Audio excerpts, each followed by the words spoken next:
ലോകങ്ങളുടെ നാഥനായ അല്ലാഹു പറയുന്നുണ്ട്, ലാ ഇലാഹ ഇല്ലല്ലാഹു ഹിസ്നി ഫമൻ ദഖല ഹിസ്നി അമിന മിൻ അദാബി. ലാ ഇലാഹ ഇല്ലല്ലാഹ് എന്നത് എന്റെ കോട്ടയാണ്. ഫമൻ ദഖല ഹിസ്നി അമിന മിൻ അദാബി. ലാ ഇലാഹ ഇല്ലല്ലാഹ് എന്ന സുശക്തമായ കോട്ടയിലേക്ക് ആർക്ക് പ്രവേശനം ലഭിച്ചുവോ, ആ സുശക്തമായ കോട്ടയിലേക്ക് ആരൊക്കെ കടന്നു വന്നുവോ, കടന്നു വന്നവർ അമിന മിൻ അദാബി, എന്റെ ശിക്ഷയിൽ നിന്ന് അവർ നിർഭയരായി. ദുനിയാവിൽ എന്റെ ശിക്ഷ അവർക്ക് പേടിക്കേണ്ടതില്ല, പരലോകത്തും എന്റെ ശിക്ഷ അവർക്കുണ്ടാവുകയില്ല. അള്ളാന്റെ ശിക്ഷയിൽ നിന്നൊഴിവായ പിന്നെ ജനങ്ങളെ ഭാഗത്ത് നിന്നും ഉപദ്രവം ഉണ്ടാവൂല, ശിക്ഷ ഉണ്ടാവൂലല്ലോ. അള്ളാഹു ജനങ്ങളെ കാരണമാക്കുന്നു, രോഗങ്ങളെ കാരണമാക്കുന്നു, സാമ്പത്തികം പിടിച്ചു വെച്ചുകൊണ്ട് അള്ളാഹു കാരണമാക്കുന്നു. നാം അനുഭവിക്കുന്ന വേദനകളും യാതനകളും എല്ലാത്തിന്റെയും ഉടമസ്ഥൻ അള്ളാഹുവാണ്. ലാ ഇലാഹ ഇല്ലല്ലാഹ് എന്ന കോട്ടയിലേക്ക് ഒരാൾ പ്രവേശിച്ചാൽ അമിന മിൻ അദാബി, പിന്നെ എന്റെ ഭാഗത്ത് നിന്നുള്ള ശിക്ഷ അവൻ പേടിക്കേണ്ടതില്ല. ഈ ലാ ഇലാഹ ഇല്ലല്ലാഹ് എന്ന കോട്ടയിൽ കേറി വന്നാൽ, അതിനകത്ത് ഉൾപ്പെട്ട് കഴിഞ്ഞാൽ, പ്രിയമുള്ള സഹോദരന്മാരെ, ആ മനുഷ്യനെ സംബന്ധിച്ചിടത്തോളം പിന്നെ യാതൊരു ബേജാറിന്റെയും ആവശ്യമില്ല. അവന് ഒന്നും പേടിക്കണ്ട. മരണമുള്ളപ്പോ വലിയ പേടി, ഏറ്റവും വലിയ ഭയത, മനുഷ്യരാശിയുടെ ഏറ്റവും വലിയ ആശങ്ക മരണം തന്നെ. ആദർശമൊക്കെ പുലമ്പുവെങ്കിലും മരണം മുന്നിൽ കാണുമ്പോ അല്ലെങ്കിൽ ഒരു അപകടം വരുമ്പോ ഒന്ന് പതറാത്ത ആരുണ്ട്? ഈ കോട്ടക്കകത്ത് കേറിപ്പറ്റിയവൻ, ലാ ഇലാഹ ഇല്ലല്ലാഹ് എന്ന അള്ളാഹുവിന്റെ കോട്ടക്കകത്ത് ഉൾപ്പെട്ടവൻ, അവൻ മനുഷ്യരാശിയുടെ ഏറ്റവും വലിയ ആശങ്കയും പേടി സ്വപ്നവുമായ മരണത്തെയും അവൻ പേടിക്കൂല. എന്തുകൊണ്ട്? സവാഅൻ മഹിയാഹും വമമാതുഹും, അവരുടെ ജീവിതവും മരണവും സമമാണ്. ജീവിതവും മരണവും സമാണ്.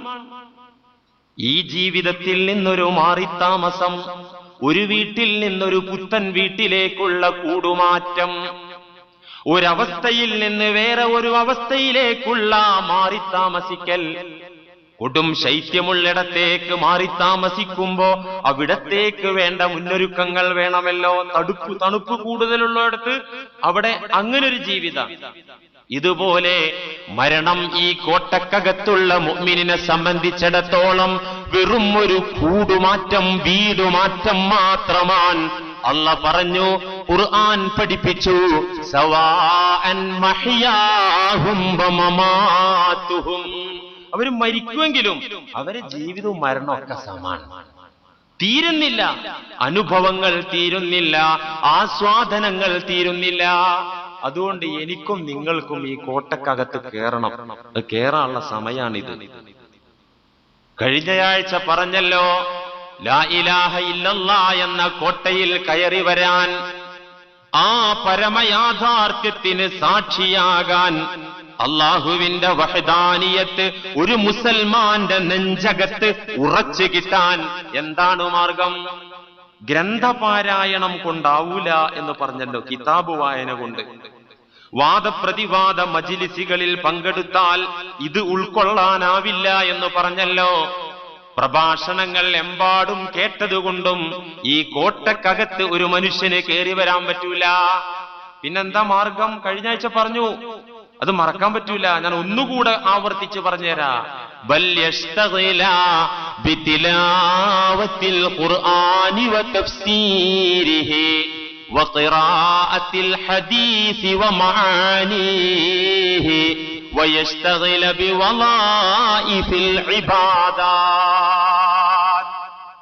നല്ല മനസ്സോടെ ഇഖ്ലാസോടുകൂടെ അല്ലാഹുവിന്റെ കലാമോദുക, ആവുന്ന വിധത്തിൽ തന്റെ ചിന്തയുടെ ശക്തിക്ക്, ബുദ്ധിയുടെ വികാസത്തിനനുസരിച്ച് അതിന്റെ ആശയങ്ങൾ ഗ്രഹിക്കുക.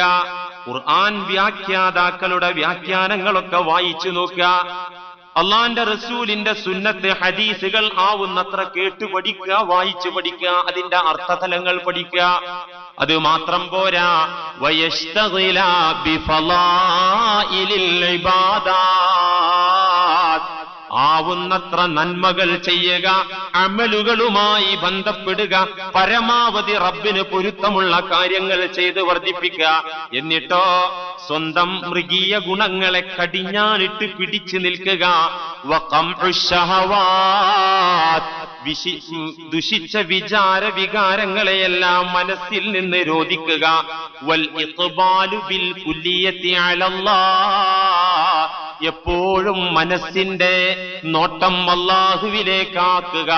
വമുലാസമത്തുൽ ഫിക്രി സ്വാഫി അൻ ശവാഇബിൽ മുജാദലാത്ത്, ഗ്രൂപ്പീസമോ സംഘടനാ പക്ഷപാതമോ തമ്മിലടിയോ ഇസ്ലാമിന്റെ പേരിലുള്ള ഫിത്നകളോ ഒന്നിലേക്കും തിരിഞ്ഞു നോക്കാതെ പരിശുദ്ധമായ ചിന്ത അല്ലാഹുവിനെ കുറിച്ച് നിത്യമായി ചിന്തിച്ചു കൊണ്ടിരിക്കുക, നല്ലവരുമായി സഹവസിക്കുക. എന്നാൽ ഇത് മനസ്സിലങ്ങ് ഉറച്ചു കിട്ടും. പ്രിയമുള്ളവരെ, ഈ വിശുദ്ധ കോട്ടയിലേക്ക്, നിർഭയത്വത്തിന്റെ കോട്ടയിലേക്ക്, പരമാനന്ദ സൗഖ്യത്തിന്റെ വാസമായ കോട്ടയിലേക്ക് അല്ലാഹു സുബ്ഹാനഹു വ തആല എന്നെയും നിങ്ങളെയും പയ്യെ പയ്യെ പ്രവേശിപ്പിക്കും. അല്ലാഹു തൗഫീഖ് ചെയ്യട്ടെ. അതിനുള്ള മാർഗമാണത്. പ്രിയമുള്ളവരെ, ഇവിടെ ഒരു സംശയമുണ്ടാകാൻ സാധ്യതയുണ്ട്. എന്താ സംശയം? കിതാബ് ഓതിയിട്ട് തൗഹീദ് ഉറപ്പിക്കാൻ പറ്റൂലേ? ഇതെന്താ, അതൊരു പുതിയ വാദാണല്ലോ. ഒരുപാട് കിതാബുകൾ അഖീദയിൽ, വിശ്വാസ ശാസ്ത്രത്തിൽ ഒരുപാട് കിതാബുകളുണ്ട്. അബുൽ ഹസനിൽ അശ്അരി ഇമാമിന്റെ കിതാബുകൾ, ആ വീക്ഷണങ്ങൾ, അബൂ മൻസൂരിൽ മാതുരീദിയുടെ വീക്ഷണങ്ങൾ, വിശ്വാസക്രമങ്ങൾ, അതിന്റെ ഗ്രന്ഥങ്ങൾ ഒരുപാട് ലോകത്ത് കിട്ടും. ഇതൊന്നും പഠിച്ചാലും ലാ ഇലാഹ ഇല്ലല്ലാഹ് മനസ്സിലാവൂലേ? പ്രിയമുള്ളവരെ, അല്ലാഹു ലാ ഇലാഹ ഇല്ലല്ലാഹ് ഉൾക്കൊള്ളാൻ, അത് പഠിക്കാൻ വെച്ച മാർഗം കിതാബ് വായനയല്ല, പുസ്തക പാരായണമല്ല. ഞാൻ ഓർത്തുപോവാണ്, ഞാൻ പഠിക്കുന്ന കാലത്ത് ഒരു മുത്തഖിയായ, ഒരു ആരിഫായ, സർവോപരി നല്ല ഇൽമുള്ള ഒരു മനുഷ്യനുമായി ഞാൻ സന്ധിച്ചു. അപ്പൊ അദ്ദേഹത്തോട് പറഞ്ഞു, ഇന്ന കിതാബൊക്കെയാണ് ഓതുന്നത്, ഇത്ര ഓതി, ഇനിയിപ്പോ ജോലിക്ക് ഇറങ്ങാൻ പോവാണ്. അദ്ദേഹം എന്നോട് പറഞ്ഞു, മോനെ, കിതാബ് ഓതിയത് കൊണ്ട് മാത്രം ഒരു കാര്യമില്ല, രക്ഷപ്പെടില്ല. അന്ന് എനിക്കത് ഉൾക്കൊള്ളാനായില്ല. ഞാൻ മനസ്സിലാക്കിയത്, യഥാർത്ഥ മുസൽമാനായി ജീവിക്കാൻ കിതാബ് ഓതി പഠിച്ചാൽ മതി. അങ്ങനെ കിതാബ് ഓതി പഠിച്ചാൽ അള്ളാന്റെ വഹദാനിയത്ത് മനസ്സിൽ ഉറക്കും എന്നാണ് ഞാൻ അന്ന് ധരിച്ചത്. പക്ഷേ കിതാബുകൾ തന്നെ വായിക്കുമ്പോൾ, അത് കാര്യം തിരിഞ്ഞ മഹാന്മാരുടെ ഗ്രന്ഥങ്ങൾ ഓതുമ്പോൾ വളരെ വ്യക്തമായി ഈ മഹാൻ പറഞ്ഞത് ശരിയാണെന്ന് ബോധ്യപ്പെടുന്നു. അള്ള വെച്ച വഴി ഇതല്ല. അള്ളാഹു വെച്ച വഴി മറ്റു ഇസങ്ങളെപ്പോലെ, ദർശനങ്ങളെപ്പോലെ, പ്രത്യയ ശാസ്ത്രങ്ങളെപ്പോലെ ഈ ദീനുൽ ഇസ്ലാം കേവല തിയറികളോ പ്രഭാഷണങ്ങളോ മുദ്രാവാക്യങ്ങളോ ഗ്രന്ഥക്കെട്ടുകളോ അല്ല. ഈ ദീൻ ജീവിതം കൊണ്ട് പഠിപ്പിക്കുന്ന പദ്ധതിയാണ്.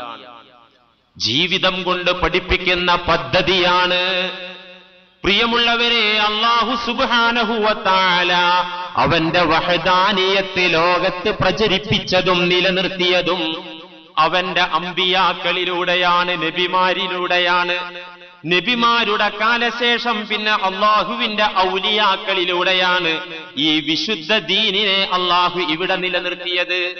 അത് അള്ളാഹു തെരഞ്ഞെടുത്തു. വെറുതെ കുപ്പായിട്ടിട്ട് താടിയും തലയും കെട്ടും കെട്ടിയിട്ട് അവര് വന്നതല്ല. അള്ള തെരഞ്ഞെടുത്തു. ഞാൻ ഇസ്ലാം പ്രചരിപ്പിക്കുന്ന ആളാണെന്നും പറഞ്ഞിട്ട് ഇറങ്ങിയതല്ല, അള്ള തെരഞ്ഞെടുത്തു. അല്ലാഹു യസ്തഫീ മിനൽ മലായികതി റുസുലാ വമിനൻ നാസ് ഇന്നല്ലാഹ സമീഉൻ ബസ്വീർ. സൂറത്തുൽ ഹജ്ജിന്റെ 75-ാമത്തെ ആയത്ത്. അല്ലാഹു യസ്തഫി മിനൽ മലായികത്തി റുസുലൻ വമിനൻ നാസ്. അല്ലാഹു മലക്കുകളിൽ നിന്ന് ചിലരെ തെരഞ്ഞെടുത്തു ദൂതന്മാരായിട്ട്. അള്ളാന്റെ ദീന് പഠിപ്പിക്കാൻ ദൂതന്മാരായിട്ട് മലക്കുകളിൽ നിന്ന് ചിലരെ സെലക്ട് ചെയ്തു. വമിനൻ നാസ്, എല്ലാ മലക്കുകൾക്കും ദീൻ പ്രചരണമല്ല പണി. ചില മലക്കുകൾക്ക് കാറ്റിന്റെ നിയന്ത്രണമാണ്, മഴയുടെ നിയന്ത്രണമാണ്, ഇടിമിന്നലിന്റെ അധികാരമാണ് അള്ളാഹു ഏൽപ്പിച്ചു കൊടുത്തത്. ചില ആളുകൾക്ക് ആരോഗ്യം, മനുഷ്യരുടെ ആരോഗ്യം കാക്കാൻ വേണ്ടി ഹഫളത്ത് എന്ന് പറയുന്ന പ്രൊട്ടക്ഷൻ. ഹഫളത്ത് അതൊരു വിഭാഗ മലക്കുകളിലെ. ഉറങ്ങുന്ന ആളൊക്കെ വലിയ ഉയരത്തുനിന്ന് താഴെപ്പെട്ടേ അങ്ങോട്ട് വീഴും, ഒന്നും പറ്റൂല. ഹഫളത്ത് അള്ളാഹുവിന്റെ മലക്കുകളുടെ സംരക്ഷണമാണത്. എല്ലാരെയും അള്ളാഹു ദീൻ പ്രചരിപ്പിക്കാൻ മലക്കുകളിൽ നിന്ന് നിയോഗിച്ചിട്ടില്ല. അല്ലാഹു യസ്തഫി മിനൽ മലായികതി റുസുലൻ വമിനൻ നാസ്. മലക്കുകളിൽ നിന്ന് ചിലരെ, മനുഷ്യരിൽ നിന്ന് അതിന് യോഗ്യതയുള്ള പരിശുദ്ധന്മാരായ ചിലരെ അള്ളാഹു അവന്റെ കലിമ മാലോകർക്ക് പഠിപ്പിക്കാൻ വേണ്ടി തിരഞ്ഞെടുത്തിരിക്കുന്നു എന്നാണ് ഖുർആൻ പറയുന്നത്. ഈ തെരഞ്ഞെടുപ്പിൽ പെട്ടവനാണ് ഈ പണിയായിട്ട് ഇറങ്ങുക. എല്ലാവർക്കും ഇറങ്ങാൻ പറ്റൂല. പ്രിയമുള്ളവരെ, നബിമാർ ലോകത്ത് വന്നു. ഈ ദീനിന്റെ വാഹകരും ദീനിന്റെ പ്രചാരകരും ഈ അംബിയ ഔലിയാക്കളാണ് യഥാർത്ഥത്തിൽ. അവരെങ്ങനെ? അവര് ഈ ദീനിന്റെ നിദർശനങ്ങളായി ജീവിച്ചു. അവരാരും കിതാബ് വിതരണം ചെയ്തിട്ടില്ല. കിതാബ് വിതരണം ചെയ്തോ? എന്തിനാ? നമ്മുടെ റസൂൽ സല്ലല്ലാഹു അലൈഹി വസല്ലമ തങ്ങള് മുസാഫ് കൊടുത്തിട്ട് മക്കളെ ഇത് ഓതി പഠിച്ചിട്ട് മുസ്ലിങ്ങളായിക്കോളൂ പറഞ്ഞോ? റസൂല് ചെന്നെത്താത്ത പ്രദേശങ്ങളിലേക്ക് മുസാഫിന്റെ കോപ്പി കൊടുത്തയച്ചോ? ചരിത്രത്തിന്റെ മൂലയിൽ എവിടെയെങ്കിലും നിങ്ങൾ കണ്ടിട്ടുണ്ടോ, കേട്ടിട്ടുണ്ടോ? ഇല്ല. അങ്ങനെ ഒരു സംഭവം ഇല്ലാത്തത് കൊണ്ടാണ് ചരിത്രത്തിൽ അതില്ലാത്തത്. മുസാഫ് അന്ന് ക്രോഡീകരിച്ചിട്ടല്ലല്ലോ.